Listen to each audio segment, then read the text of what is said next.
Olá, eu sou a Mariana Goldin, bióloga e doutora em Ciências da Saúde, e essa é a série Entendendo Gráficos.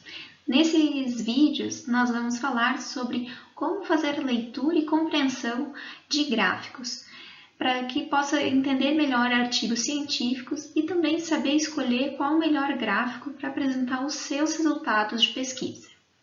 Nesse nosso primeiro vídeo, nós vamos falar sobre os eixos, compreender quais são eles e quais dados selecionar para cada um dos eixos. Os gráficos são compostos por pelo menos dois eixos. O eixo X, que sempre vai ser o eixo da horizontal, e o eixo Y, que sempre vai ser o eixo da vertical. Por que isso é importante a gente compreender? Porque muitas vezes nos programas de estatística ou até mesmo no programa onde a gente vai colocar os dados brutos para fazer a tabulação, é preciso identificar quais são as variáveis que vão ser colocadas no eixo X e no eixo Y para que depois seja feito o gráfico. Então, se a gente já sabe exatamente o que a gente quer na horizontal e o que a gente quer na vertical, a gente já faz a identificação desses dados já da forma correta desde o início, facilitando depois a geração dos gráficos. Então, vamos ver alguns exemplos. Vamos utilizar como exemplo esse gráfico de casos novos de Covid-19 por semana epidemiológica de notificação. Aqui, esse gráfico foi retirado do site do Ministério da Saúde. Aqui, nesse nosso exemplo, a gente pode ver o eixo X, que é o eixo horizontal, que é onde são apresentadas as semanas epidemiológicas. Então, cada uma das semanas epidemiológicas são identificadas no eixo X com barras independentes. Então, a gente pode ver esse acompanhamento das semanas da esquerda para a direita, fazendo a leitura do gráfico. Geralmente, a leitura do gráfico ela é feita da mesma maneira como a gente faz a leitura de um texto, da esquerda para a direita. Então, muitas vezes, no eixo X, a gente apresenta como se fosse uma linha do tempo. Então, o tempo vai crescendo, vai passando da esquerda para a direita. Então, aqui, no caso, organizado em forma de semana epidemiológica, mas também poderia ser em qualquer forma de unidade de tempo, ou também apresentando em subgrupos, como se fosse grupo controle e o grupo dos pacientes. A gente também colocaria esses dados aqui no eixo X. E no eixo Y é o eixo da vertical. Aqui é onde são apresentados os casos novos. Então, a gente pode observar que a leitura do eixo Y se faz de baixo para cima, como está sendo indicado na seta, onde na base, que é onde ele encontra com o eixo X, né, então a origem dos dois eixos geralmente é 0, né, mas atenção que pode ter alguma alteração dependendo do tipo de escala utilizada, que é o que nós vamos ver no próximo vídeo.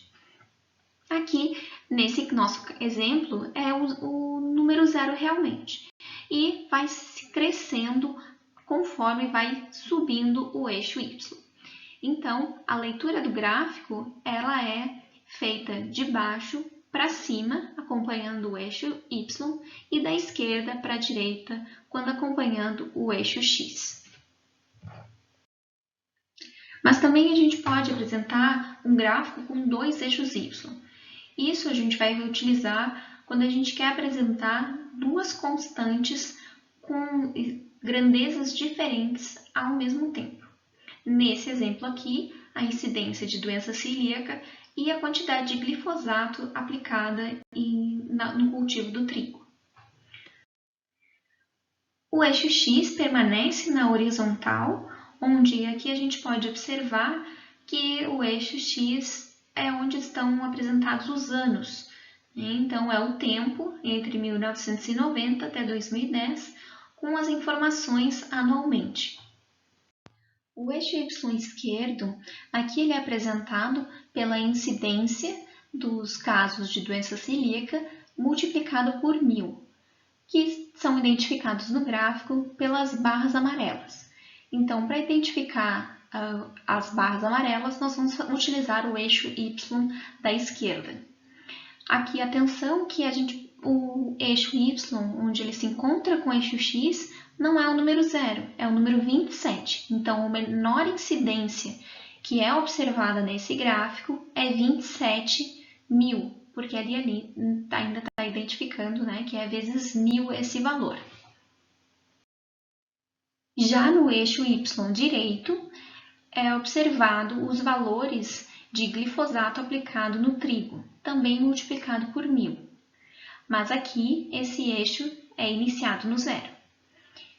E no gráfico, a gente vai fazer a leitura acompanhando a linha, essa linha preta que a gente pode observar. Então, a grande vantagem de fazer uma leitura de gráfico com dois eixos y é que a gente pode ver a relação entre duas variáveis, nesse caso a incidência de doença celíaca e a quantidade de glifosato no trigo, em cada um dos anos, que é o que está sendo apresentado no eixo x, ao mesmo tempo que se a gente fosse fazer essa avaliação em gráficos independentes, ia ser mais difícil de fazer essa comparação. Então, assim, plotando esses dois em um gráfico só, mas tendo a atenção de fazer a leitura correta. Então, quando a gente observa a barra amarela, a gente vai fazer o uso dos valores da escala da esquerda, né, do eixo y da esquerda, e quando a gente faz a leitura da linha, a gente vai observar o eixo y da direita. Só isso que tem que ter bastante atenção. Bom, então, para nós revisarmos, né, nós vimos aqui nesse vídeo o eixo x e o eixo y, que são utilizados nos gráficos, onde no eixo x geralmente são apresentados os diferentes grupos ou o tempo que foi avaliado por essas variáveis. E no eixo y, a quantificação dessas variáveis, né? Seja utilizando somente um eixo y, quando se tem uma variável apresentada, ou dois, quando são duas com grandezas diferentes. E no próximo vídeo da série Entendendo Gráficos, nós vamos falar sobre escalas, escala linear e escala logarítmica, qual é a diferença e quando usar cada uma delas. Se você gostou, já curte o vídeo e se ficou com alguma dúvida, pode deixar aqui nos comentários que eu respondo. Até lá!